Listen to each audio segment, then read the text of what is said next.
Hello friend, स्वागत है आपका अपने चैनल लास्ट क्लास में। आज के इस वीडियो में विज्ञान का एक मॉडल पेपर सॉल्व करेंगे। इस मॉडल पेपर में 48 ऑब्जेक्टिव प्रश्न रहेगा, जिसमें से आपको 40 बनाना पड़ेगा और यही पैटर्न आपके फाइनल बोर्ड परीक्षा का भी रहेगा। आपके फाइनल बोर्ड परीक्षा में भी 48 ऑब्जेक्टिव प्रश्न पूछा जाएगा, जिसमें से आपको 40 बनाना पड़ेगा। तो ये मॉडल पेपर आपके फाइनल बोर्ड परीक्षा के लिए काफ़ी महत्वपूर्ण है।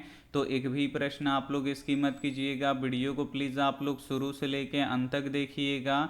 और हमारे वेबसाइट पे ऑनलाइन टेस्ट चल रहा है, तो अभी तक आप टेस्ट नहीं दिए हैं तो जाके टेस्ट दे लीजिएगा। अगर आपको ऑनलाइन टेस्ट देना नहीं आता है तो वीडियो के लास्ट में हम आपको बताएंगे कि आप लोग ऑनलाइन टेस्ट कैसे दे सकते हैं। और अभी तक आप हमारे व्हाट्सएप ग्रुप में नहीं जुड़े हैं तो ये हमारा व्हाट्सएप नंबर है 87 89 30 73 04। इस पर आपको बोलना है कि सर मुझे ग्रुप में जोड़ दीजिए, तो हम आपको ग्रुप में जोड़ देंगे। तो आइए शुरू करते हैं पहले नंबर प्रश्न से। तो पहला नंबर प्रश्न है कि किस दर्पण का फोकस दूरी ऋणात्मक लिया जाता है। काफ़ी महत्वपूर्ण प्रश्न है ये आपके बोर्ड परीक्षा के लिए। यहाँ पे आपको बताना है कि किस दर्पण का फोकस दूरी ऋणात्मक लिया जाता है। तो अवतल दर्पण की फोकस दूरी ऋणात्मक लिया जाता है। यहाँ पे बी वाला ऑप्शन बिल्कुल ही सही हो जाएगा। एक प्रश्न ये भी पूछा जाता है कि किस दर्पण की फोकस दूरी धनात्मक लिया जाता है। तो उत्तल दर्पण की फोकस दूरी धनात्मक लिया जाता है। तो इसे भी साथ में आपको याद रखना है। आइए देखते हैं अगला प्रश्न। दो नंबर प्रश्न है कि लेंस की फोकस दूरी एफ और वक्रता त्रिज्या आर में क्या संबंध है। काफ़ी महत्वपूर्ण प्रश्न है। यहाँ पे आपको बताना है कि लेंस की फोकस दूरी एफ और वक्रता त्रिज्या आर में क्या संबंध होता है। तो जो फोकस दूरी होता है ये वक्रता त्रिज्या का आधा होता है, यानी एफ बराबर r/2 होता है। तो यहाँ पे बी वाला ऑप्शन बिल्कुल ही सही हो जाएगा। आइए देखते हैं अगला प्रश्न। तीन नंबर प्रश्न है कि निम्न में से किस माध्यम का अपवर्तनांक अधिक है। इसमें से आपको बताना है कि किस माध्यम का अपवर्तनांक सबसे अधिक होता है। तो हीरा का अपवर्तनांक सबसे अधिक होता है। यहाँ पे डी वाला ऑप्शन बिल्कुल ही सही हो जाएगा। एक प्रश्न ये भी पूछा जाता है कि हीरा का अपवर्तनांक कितना होता है। तो 2.42 होता है। तो इसे भी साथ में आपको याद रखना है। आइए देखते हैं अगला प्रश्न। चार नंबर प्रश्न है कि सामान्य दृष्टि के लिए सुस्पष्ट दृष्टि की अल्पतम दूरी है। यहाँ पे आपको बताना है कि सामान्य दृष्टि के लिए अल्पतम दूरी कितना होता है। तो 25 सेंटीमीटर होता है। इसे आपको याद रखना है। यहाँ पे बी वाला ऑप्शन बिल्कुल ही सही हो जाएगा। और सामान्य दृष्टि के लिए दूरबिंदु कितना होता है। तो अनंत होता है। तो इसे भी साथ में आपको याद रखना है। आइए देखते हैं अगला प्रश्न।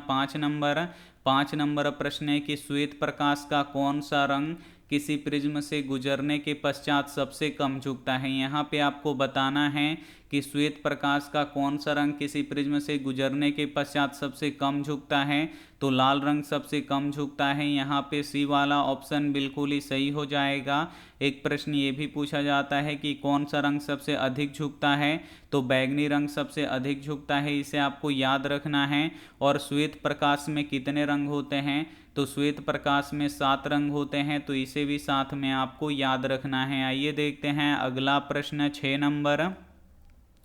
6 नंबर प्रश्न है कि निकट दृष्टि दोष को किस लेंस के उपयोग द्वारा संशोधित किया जा सकता है। यहाँ पे आपको बताना है कि निकट दृष्टि दोष को दूर करने के लिए हम किस लेंस का उपयोग करते हैं।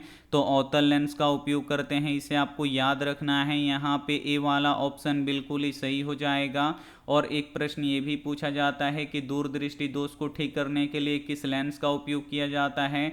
तो उत्तल लेंस का उपयोग किया जाता है। इसे आपको याद रखना है। एक प्रश्न ये भी पूछा जाता है कि जरा दृष्टि दोष को ठीक करने के लिए किस लेंस का उपयोग किया जाता है। तो द्विफोक्सी लेंस का उपयोग किया जाता है। तो इसे भी साथ में आपको याद रखना है। आइए देखते हैं अगला प्रश्न। 7 नंबर प्रश्न है कि आकाश का रंग नीला क्यों प्रतीत होता है। यहाँ पे आपको बताना है कि आकाश का रंग नीला क्यों प्रतीत होता है, तो प्रकाश के प्रकीर्णन के कारण से प्रतीत होता है। यहाँ पे बी वाला ऑप्शन बिल्कुल ही सही हो जाएगा। एक प्रश्न ये भी पूछा जाता है कि किस रंग का प्रकीर्णन सबसे अधिक होता है, तो नीले रंग का प्रकीर्णन सबसे अधिक होता है, इसे आपको याद रखना है। इसलिए जो हमारा आकाश होता है ये नीला दिखाई देता है, तो इसे भी साथ में आपको याद रखना है। आइए देखते हैं अगला प्रश्न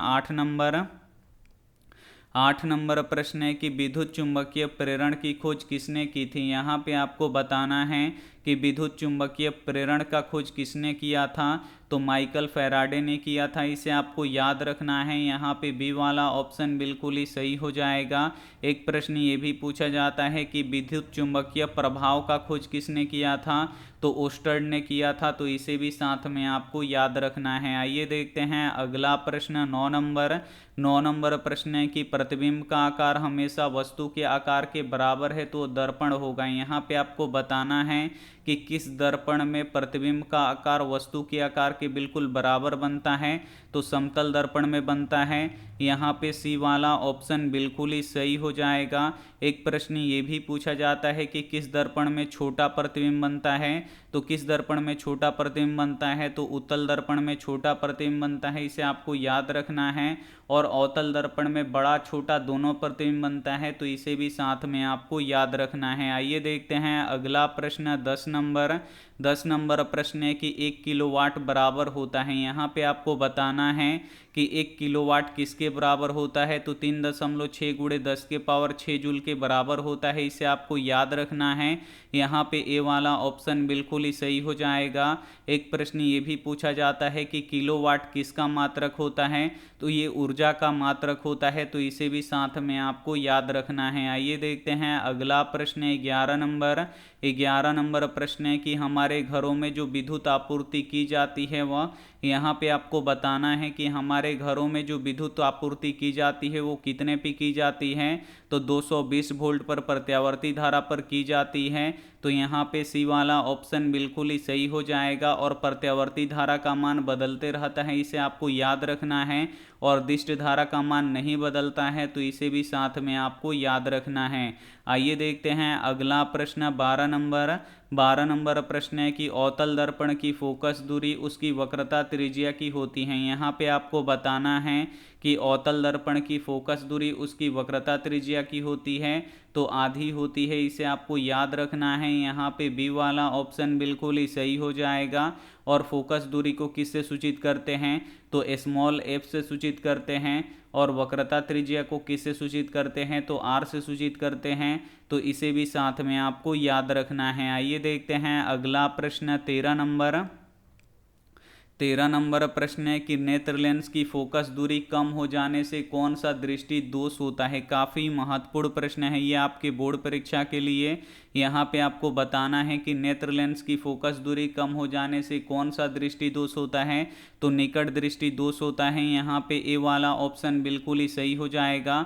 और निकट दृष्टि दोष को दूर करने के लिए हम अवतल लेंस का उपयोग करते हैं, और अवतल लेंस को अपसारी लेंस कहते हैं, तो इसे भी साथ में आपको याद रखना है। आइए देखते हैं अगला प्रश्न 14 नंबर प्रश्न है कि निम्नलिखित में से कौन सा पद विद्युत परिपथ में विद्युत शक्ति को निरूपित नहीं करता है। इसमें से आपको बताना है कि कौन विद्युत शक्ति को निरूपित नहीं करता है, तो I² R नहीं करता है। यहाँ पे बी वाला ऑप्शन बिल्कुल ही सही हो जाएगा। आइए देखते हैं अगला प्रश्न 15 नंबर प्रश्न है कि एक साधारण प्रिज्म कितने सतहों से घिरा होता है। काफ़ी महत्वपूर्ण प्रश्न है। यहाँ पे आपको बताना है कि एक साधारण प्रिज्म कितने सतहों से घिरा होता है, तो 5 सतहों से घिरा होता है। यहाँ पे सी वाला ऑप्शन बिल्कुल ही सही हो जाएगा। और प्रिज्म का अपवर्तन कोण कितने डिग्री का होता है, तो 60 डिग्री का होता है, इसे आपको याद रखना है। और सूर्य के श्वेत प्रकाश को 7 रंगों में विभक्त कौन करता है, तो प्रिज्म करता है, तो इसे भी साथ में आपको याद रखना है। आइए देखते हैं अगला प्रश्न 16 16 नंबर प्रश्न है कि विद्युत बल्ब का फिलामेंट किस तत्व का बना होता है। यहाँ पे आपको बताना है कि जो विद्युत बल्ब का फिलामेंट होता है ये किस तत्व का बना होता है, तो ये टंगस्टन का बना होता है। यहाँ पे ए वाला ऑप्शन बिल्कुल ही सही हो जाएगा।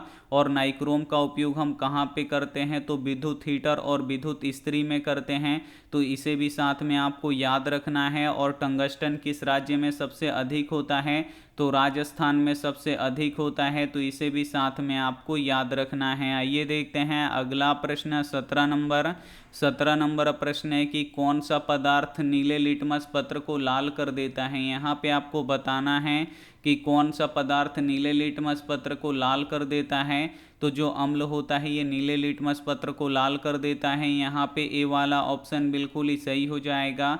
एक प्रश्न ये भी पूछा जाता है कि कौन सा पदार्थ लाल लिटमस पत्र को नीला कर देता है, तो जो क्षार होता है ये लाल लिटमस पत्र को नीला कर देता है, तो इसे भी साथ में आपको याद रखना है। आइए देखते हैं अगला प्रश्न 18 नंबर प्रश्न है कि मिल्क ऑफ मैग्नीशिया का पीएच मान है। यहाँ पे आपको बताना है कि मिल्क ऑफ मैग्नीशिया का पीएच मान कितना होता है, तो 10.5 होता है। यहाँ पे डी वाला ऑप्शन बिल्कुल ही सही हो जाएगा। और शुद्ध जल का पीएच मान कितना होता है, 7 होता है, इसे आपको याद रखना है। एक प्रश्न ये भी पूछा जाता है कि उदासीन विलयन का पीएच मान कितना होता है, तो उदासीन विलयन का भी पीएच मान 7 होता है, तो इसे भी साथ में आपको याद रखना है। आइए देखते हैं अगला प्रश्न 19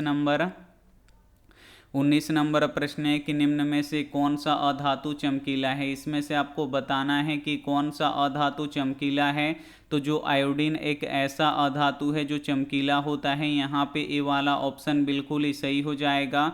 और हीरा भी एक ऐसा अधातु है जो चमकीला होता है, तो इसे भी साथ में आपको याद रखना है। और जो हीरा होता है ये कार्बन का अपरूप होता है, तो इसे भी साथ में आपको याद रखना है। आइए देखते हैं अगला प्रश्न 20 नंबर प्रश्न है कि 1 पीएम यानी 1 पिकोमीटर कितने मीटर के बराबर होता है। काफ़ी महत्वपूर्ण प्रश्न है। यहाँ पे आपको बताना है कि 1 पिकोमीटर कितने मीटर के बराबर होता है, तो 10⁻⁻12 मीटर के बराबर होता है, इसे आपको याद रखना है। यहाँ पे सी वाला ऑप्शन बिल्कुल ही सही हो जाएगा। आइए देखते हैं अगला प्रश्न 21 नंबर प्रश्न है कि एथेनॉल का क्रियाशील मूलक है। इसमें से आपको बताना है कि एथेनॉल का क्रियाशील मूलक कौन सा है, तो बॉन्ड OH है, इसे आपको याद रखना है। यहाँ पे ए वाला ऑप्शन बिल्कुल ही सही हो जाएगा। आइए देखते हैं अगला प्रश्न 22 नंबर प्रश्न है कि किसी अभिक्रिया में भाग लेने वाले पदार्थों को कहते हैं। यहाँ पे आपको बताना है कि किसी अभिक्रिया में भाग लेने वाले पदार्थ क्या कहलाते हैं, तो अभिकारक कहलाते हैं, इसे आपको याद रखना है। यहाँ पे सी वाला ऑप्शन बिल्कुल ही सही हो जाएगा। और किसी अभिक्रिया के फलस्वरूप जो पदार्थ बनता है उसे क्या कहते हैं, तो उसे प्रतिफल या उत्पाद कहते हैं, तो इसे भी साथ में आपको याद रखना है। आइए देखते हैं अगला प्रश्न 23 नंबर प्रश्न है कि साधारण नमक का रासायनिक सूत्र क्या है। यहाँ पे आपको बताना है कि साधारण नमक का रासायनिक सूत्र क्या होता है, तो NaCl होता है, इसे आपको याद रखना है। यहाँ पे बी वाला ऑप्शन बिल्कुल ही सही हो जाएगा। आइए देखते हैं अगला प्रश्न 24 नंबर प्रश्न है कि निम्न में से कौन मुख्यतः बायोगैस है। इसमें से आपको बताना है कि कौन बायोगैस है, तो बायोगैस का मुख्य घटक कौन सा गैस होता है, तो मेथेन गैस होता है। और मेथेन गैस का रासायनिक सूत्र क्या होता है, तो CH4 होता है, तो यहाँ पे बी वाला ऑप्शन बिल्कुल ही सही हो जाएगा। आइए देखते हैं अगला प्रश्न 25 नंबर प्रश्न है कि पोटेशियम की परमाणु संख्या क्या है। यहाँ पे आपको बताना है कि पोटेशियम यानी के का परमाणु संख्या क्या होता है, तो 19 होता है, इसे आपको याद रखना है। यहाँ पे ए वाला ऑप्शन बिल्कुल ही सही हो जाएगा। एक प्रश्न ये भी पूछा जाता है कि कैल्शियम यानी Ca का परमाणु संख्या कितना होता है, तो 20 होता है, तो इसे भी साथ में आपको याद रखना है। आइए देखते हैं अगला प्रश्न 26 नंबर प्रश्न है कि निम्न में से कौन दुर्बल अम्ल है। इसमें से आपको बताना है कि कौन दुर्बल यानी कमजोर अम्ल है, तो CH3COOH ये दुर्बल अम्ल है, यहाँ पे डी वाला ऑप्शन बिल्कुल ही सही हो जाएगा। और इसमें से प्रबल अम्ल कौन सा है, तो HCl यानी हाइड्रोक्लोरिक अम्ल और H2SO4 यानी सल्फ्यूरिक अम्ल, ये दोनों क्या है, प्रबल अम्ल है। तो इसे भी साथ में आपको याद रखना है। आइए देखते हैं अगला प्रश्न 27 नंबर प्रश्न है कि कार्बन क्या है। यहाँ पे आपको बताना है कि कार्बन क्या है। तो जो कार्बन होता है ये अधातु होता है, यहाँ पे बी वाला ऑप्शन बिल्कुल ही सही हो जाएगा। और कार्बन को किससे सूचित करते हैं, सी से सूचित करते हैं। और कार्बन की परमाणु संख्या कितनी होती है, तो 6 होती है। और कार्बन की संयोजकता कितनी होती है, तो 4 होती है। तो इसे भी साथ में आपको याद रखना है। आइए देखते हैं अगला प्रश्न 28 नंबर प्रश्न है कि कौन सा अधातु विद्युत का सुचालक होता है। काफ़ी महत्वपूर्ण प्रश्न है। जो अधातु होते हैं ये विद्युत के कुचालक होते हैं, लेकिन एक ऐसा अधातु है जो विद्युत का सुचालक है, तो कौन है, तो ग्रेफाइड है। इसे आपको याद रखना है। यहाँ पे बी वाला ऑप्शन बिल्कुल ही सही हो जाएगा। आइए देखते हैं अगला प्रश्न 29 नंबर प्रश्न है कि आवर्त सारणी में कितने वर्ग हैं। यहाँ पे आपको बताना है कि आवर्त सारणी में कितने वर्ग हैं। तो आवर्त सारणी में 18 वर्ग हैं, इसे आपको याद रखना है। यहाँ पे डी वाला ऑप्शन बिल्कुल ही सही हो जाएगा। एक प्रश्न ये भी पूछा जाता है कि आवर्त सारणी में कितने आवर्त होते हैं, तो 7 आवर्त होते हैं। तो इसे भी साथ में आपको याद रखना है। आइए देखते हैं अगला प्रश्न 30 नंबर प्रश्न है कि उदासीन विलयन का पीएच मान क्या होगा। यहाँ पे आपको बताना है कि उदासीन विलयन का पीएच मान कितना होता है, तो 7 के बराबर होता है। यहाँ पे सी वाला ऑप्शन बिल्कुल ही सही हो जाएगा। और 7 से अधिक किसका पीएच मान होता है, तो क्षार का पीएच मान 7 से अधिक होता है। और 7 से कम पीएच मान किसका होता है, तो अम्ल का होता है। तो इसे भी साथ में आपको याद रखना है। और अम्ल स्वाद में कैसा लगता है, तो खट्टा लगता है। और क्षार स्वाद में कैसा लगता है, तो कड़वा लगता है। तो इसे भी साथ में आपको याद रखना है। आइए देखते हैं अगला प्रश्न है 31 नंबर प्रश्न है कि अभिक्रिया CuO+H2 ये आपस में अभिक्रिया करके Cu+H2O बना रहा है। तो पूछ रहा है कि इसमें किसका उपचयन होता है। तो उपचयन का अर्थ क्या होता है, तो जिसमें ऑक्सीजन जुड़ता है उसे उपचयन कहते हैं। तो यहाँ पे देखिए कॉपर के साथ ऑक्सीजन था, तो ये अभिक्रिया करके क्या हो रहा है कि यहाँ पे कॉपर से ऑक्सीजन हट के यहाँ पे हाइड्रोजन में जुट रहा है। तो किस में यहाँ पे ऑक्सीजन जुट रहा है, तो हाइड्रोजन में यहाँ पे ऑक्सीजन यानी H2 में जुट रहा है। तो यहाँ पे हाइड्रोजन का क्या हो रहा है, यहाँ पे उपचयन हो रहा है। तो यहाँ पे बी वाला ऑप्शन बिल्कुल ही सही हो जाएगा। आइए देखते हैं अगला प्रश्न 32 नंबर प्रश्न है कि सोडियम की संयोजकता क्या है। इसमें से आपको बताना है कि सोडियम का संयोजकता क्या होता है। तो सबसे पहले सोडियम का संकेत क्या होता है, Na होता है। और सोडियम का परमाणु संख्या कितना होता है, 11 होता है। अब यहाँ पे इसका देखना है कि अंतिम कक्षा में कितना इलेक्ट्रॉन होगा। और जिस भी पदार्थ के अंतिम कक्षा में जितना इलेक्ट्रॉन होता है वही इसका संयोजकता होता है। तो पहले कक्षा में 2 इलेक्ट्रॉन और दूसरे कक्षा में 8 इलेक्ट्रॉन, तो टोटल हो गया यहाँ पे 10। और तीसरे कक्षा में कितना इलेक्ट्रॉन बचेगा, 1 बचेगा। तो यहाँ पे सोडियम की संयोजकता क्या हो जाएगा, 1 हो जाएगा। यहाँ पे ए वाला ऑप्शन बिल्कुल ही सही हो जाएगा। और जो सोडियम होता है ये अधिक अभिक्रियाशील होता है, इसीलिए हम इसे केरोसिन तेल में डुबा के रख सकते हैं। इसे आपको याद रखना है। और सोडियम एक ऐसा धातु है जिसे हम चाकू से काट सकते हैं। तो इसे भी साथ में आपको याद रखना है। आइए देखते हैं अगला प्रश्न 33 नंबर प्रश्न है कि कौन शून्य वर्ग का तत्व है। इसमें से आपको बताना है कि कौन शून्य वर्ग का तत्व है। तो जो हीलियम होता है ये शून्य वर्ग का तत्व होता है। तो यहाँ पे सी वाला ऑप्शन बिल्कुल ही सही हो जाएगा। आइए देखते हैं अगला प्रश्न 34 नंबर प्रश्न है कि जल दिवस कब मनाया जाता है। यहाँ पे आपको बताना है कि जल दिवस कब मनाया जाता है। तो जल दिवस 22 मार्च को मनाया जाता है। यहाँ पे बी वाला ऑप्शन बिल्कुल ही सही हो जाएगा। आइए देखते हैं अगला प्रश्न 35 नंबर प्रश्न है कि किसी परिस्थितिक तंत्र में ऊर्जा को ग्रहण करने वाले होते हैं। यहाँ पे आपको बताना है कि किसी परिस्थितिक तंत्र में ऊर्जा को ग्रहण करने वाले क्या होते हैं, तो उत्पादक होते हैं। यहाँ पे ए वाले ऑप्शन बिल्कुल ही सही हो जाएगा। और उत्पादक किसे कहते हैं, तो हरे पेड़ पौधे को उत्पादक कहते हैं, तो इसे भी साथ में आपको याद रखना है। और जो उत्पादक होते हैं ये अपना भोजन स्वयं बनाते हैं। आइए देखते हैं अगला प्रश्न 36 नंबर प्रश्न है कि एडिनोसिस ट्राइफॉस्फेट यानी एटीपी है। यहाँ पे आपको बताना है कि एटीपी क्या है। तो जो एटीपी होता है ये ऊर्जा का संग्राहक होता है। यहाँ पे बी वाला ऑप्शन बिल्कुल ही सही हो जाएगा। आइए देखते हैं अगला प्रश्न 37 नंबर प्रश्न है कि स्वपोषी पोषण के लिए आवश्यक है। इसमें से आपको बताना है कि स्वपोषी पोषण के लिए क्या आवश्यक होता है।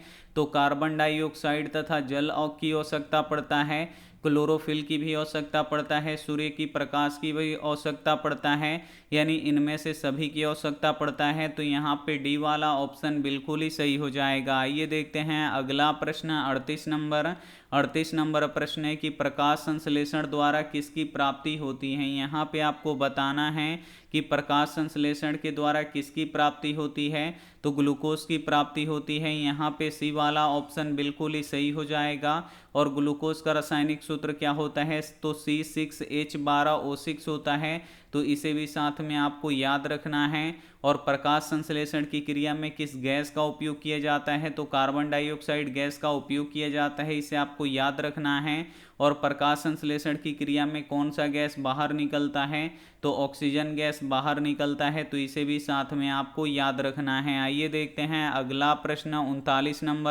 39 नंबर प्रश्न है कि शुक्राणुओं का मोचन कहाँ होता है। यहाँ पे आपको बताना है कि शुक्राणुओं का मोचन कहाँ पे होता है, तो वृषण में होता है, इसे आपको याद रखना है। यहाँ पे सी वाला ऑप्शन बिल्कुल ही सही हो जाएगा। आइए देखते हैं अगला प्रश्न 40 नंबर प्रश्न है कि ओजोन परत पाया जाता है। यहाँ पे आपको बताना है कि ओजोन परत पाया जाता है। तो जो ओजोन परत होता है ये वायुमंडल की ऊपरी सतह में पाया जाता है। यहाँ पे बी वाला ऑप्शन बिल्कुल ही सही हो जाएगा। एक प्रश्न ये भी पूछा जाता है कि ओजोन किस मंडल में पाया जाता है, तो समताप मंडल में पाया जाता है, इसे आपको याद रखना है। और ओजोन का रासायनिक सूत्र O3 होता है, इसे आपको याद रखना है। और जो ओजोन होता है ये परावैंगनिक किरणों को छानने का कार्य करता है, तो इसे भी साथ में आपको याद रखना है। आइए देखते हैं अगला प्रश्न 41 नंबर प्रश्न है कि आनुवांशिक गुणों का संदेश होता है। यहाँ पे आपको बताना है कि आनुवांशिक गुणों का संदेशक होता है, तो डीएनए के अणुओं में होता है। तो यहाँ पे ए वाला ऑप्शन बिल्कुल ही सही हो जाएगा। आइए देखते हैं अगला प्रश्न 42 नंबर प्रश्न है कि एक नरलिंग हार्मोन है। इसमें से आपको बताना है कि एक नर हार्मोन है, तो टेस्टोस्टेरोन क्या है, ये एक नर हार्मोन है। यहाँ पे डी वाला ऑप्शन बिल्कुल ही सही हो जाएगा। और यहाँ पे एड्रेनलिन और यहाँ पे एस्ट्रोजन ये क्या है, तो स्त्रीलिंग हार्मोन है, तो इसे भी साथ में आपको याद रखना है। आइए देखते हैं अगला प्रश्न 43 नंबर प्रश्न है कि शुक्राणु का निर्माण कहाँ पे होता है, तो वृषण में होता है। यहाँ पे ए वाला ऑप्शन बिल्कुल ही सही हो जाएगा। आइए देखते हैं अगला प्रश्न 44 नंबर प्रश्न है कि किस वैज्ञानिक को आनुवांशिकी का पिता कहा जाता है। यहाँ पे आपको बताना है कि किस वैज्ञानिक को आनुवांशिकी का पिता कहा जाता है, तो ग्रेगर जॉन मेंडल को कहा जाता है। यहाँ पे बी वाला ऑप्शन बिल्कुल ही सही हो जाएगा। और मेंडल ने अपने प्रयोगों के लिए किस पौधे को चुना था, तो मटर के पौधे को चुना था, तो इसे भी साथ में आपको याद रखना है। आइए देखते हैं अगला प्रश्न 45 नंबर प्रश्न है कि एक कोशिकीय शैवालों में जल का परिवहन होता है। यहाँ पे आपको बताना है कि एक कोशिकीय शैवालों में जल का परिवहन किसके द्वारा होता है, तो विसरण के द्वारा होता है। तो यहाँ पे सी वाला ऑप्शन बिल्कुल ही सही हो जाएगा। आइए देखते हैं अगला प्रश्न 46 नंबर प्रश्न है कि मछली के हृदय में कोष्ठों की संख्या है। यहाँ पे आपको बताना है कि मछली के हृदय में कितने कोष्ठ होते हैं, तो 2 कोष्ठ होते हैं, इसे आपको याद रखना है। यहाँ पे ए वाला ऑप्शन बिल्कुल ही सही हो जाएगा। एक प्रश्न ये भी पूछा जाता है कि मनुष्य के हृदय में कितने कोष्ठ होते हैं, तो 4 कोष्ठ होते हैं, तो इसे भी साथ में आपको याद रखना है। आइए देखते हैं अगला प्रश्न 47 नंबर प्रश्न है कि निम्नलिखित में से कौन एमिनो अम्ल के विखंडन से बनता है। यहाँ पे आपको बताना है कि इसमें से कौन एमिनो अम्ल के विखंडन से बनता है। तो कार्बन मोनोऑक्साइड और NH3 बनता है, यानी बी और सी दोनों बनता है। तो यहाँ पे डी वाला ऑप्शन बिल्कुल ही सही हो जाएगा। आइए देखते हैं अगला प्रश्न 48 नंबर प्रश्न है कि लिंग गुणसूत्र का पूर्ण जोड़ा पाया जाता है। यहाँ पे आपको बताना है कि लिंग गुणसूत्र का पूर्ण जोड़ा किस में पाया जाता है, तो स्त्रियों में पाया जाता है। यहाँ पे बी वाला ऑप्शन बिल्कुल ही सही हो जाएगा। और स्त्रियों का लिंग गुणसूत्र क्या होता है, XX होता है जो पूर्ण जोड़ा होता है, और पुरुषों में XY पाया जाता है। तो इसे भी साथ में आपको याद रखना है। इस मॉडल पेपर के 48 ऑब्जेक्टिव प्रश्न हम आपको बता चुके हैं जो आपके फाइनल बोर्ड परीक्षा के लिए काफ़ी महत्वपूर्ण हैं। तो इसमें से जो भी प्रश्न आपको याद ना हो तो प्लीज़ आप लोग उसे नोटबुक पे लिख के ज़रूर याद कर लीजिएगा। और अभी तक आप चैनल को सब्सक्राइब नहीं किए हैं तो चैनल को सब्सक्राइब करके साथ में बेल आइकन को ऑल पे दबा लीजिएगा, ताकि जब भी लाइव क्लास हो तो आपके पास नोटिफिकेशन पहुंचता रहे। और अभी तक आप हमारे व्हाट्सएप ग्रुप में नहीं जुड़े हैं तो जुड़ जाइए, और इस वीडियो को अपने दोस्तों के पास ज़रूर शेयर कीजिएगा। अब हम यहाँ पे आपको बताएंगे कि आप लोग PDF कैसे डाउनलोड कर सकते हैं और ऑनलाइन टेस्ट आप लोग कैसे दे सकते हैं। तो सभी के फ़ोन में होता है गूगल और क्रोम, तो दोनों में से किसी एक को आपको ओपन कर लेना है और इसके सर्च बॉक्स में लिखना है आस्क क्लास। तो हम यहाँ पे लिख देते हैं ASK और उसके बाद CLASS। हम यहाँ पे आस्क क्लास लिख के सर्च कर देंगे तो यहाँ पे देखिए लिखा हुआ आ जाएगा आस्क क्लास। तो इसी पे आपको क्लिक करना है, और जैसे ही आप लोग क्लिक कीजिएगा तो यहाँ पे देखिए आस्क क्लास का ऑफिशियल वेबसाइट ओपन हो जाएगा। यहाँ पे देखिए आप लोग टेस्ट लगा सकते हैं, तो इस टेस्ट वाले बटन पे आपको क्लिक करना है, और इसमें बहुत सारा टेस्ट है। तो इसमें से आपको कौन सा टेस्ट देना है, तो जो सबसे ऊपर वाला टेस्ट होगा यही आपको टेस्ट देना है। तो यहाँ पे ऊपर वाले टेस्ट पे हम क्लिक करेंगे तो हमारा यहाँ पे टेस्ट ओपन हो जाएगा। अब यहाँ पे देखिए 338 बच्चों ने टेस्ट दे दिए हैं। बस यहाँ पे आपको स्टार्ट वाले बटन पे क्लिक करना है। तो जैसे ही स्टार्ट वाले बटन पे क्लिक कीजिएगा यहाँ पे नाम पूछेगा, तो यहाँ पे आपको नाम लिखना है, उसके बाद नेक्स्ट कर देना है। अब यहाँ पे देखिए टोटल इसमें 20 प्रश्न हैं। अब आपको क्या करना है कि 20 प्रश्नों में से यहाँ पर देखिए प्रत्येक प्रश्न का 4 ऑप्शन है जिसमें से एक सही है। सही वाले ऑप्शन पे टिक कीजिएगा तो क्या हो जाएगा, ग्रीन हो जाएगा। अगर गलत वाले ऑप्शन पे टिक कीजिएगा तो रेड हो जाएगा। तो यहाँ पर देखिए पौधों के वायवीय भागों से जल के निष्कर्षण की क्रिया कहलाती है, तो वातपोत्सर्जन कहलाती है। तो देखिए सही है, तो यहाँ पे ग्रीन हो गया। अब दूसरा क्वेश्चन लाना है तो आपको नेक्स्ट करना है। यहाँ पे देखिए दूसरा प्रश्न है कि निम्नलिखित में से कौन एक दहन की क्रिया है। इसमें से आपको बताना है कि कौन एक दहन की क्रिया है।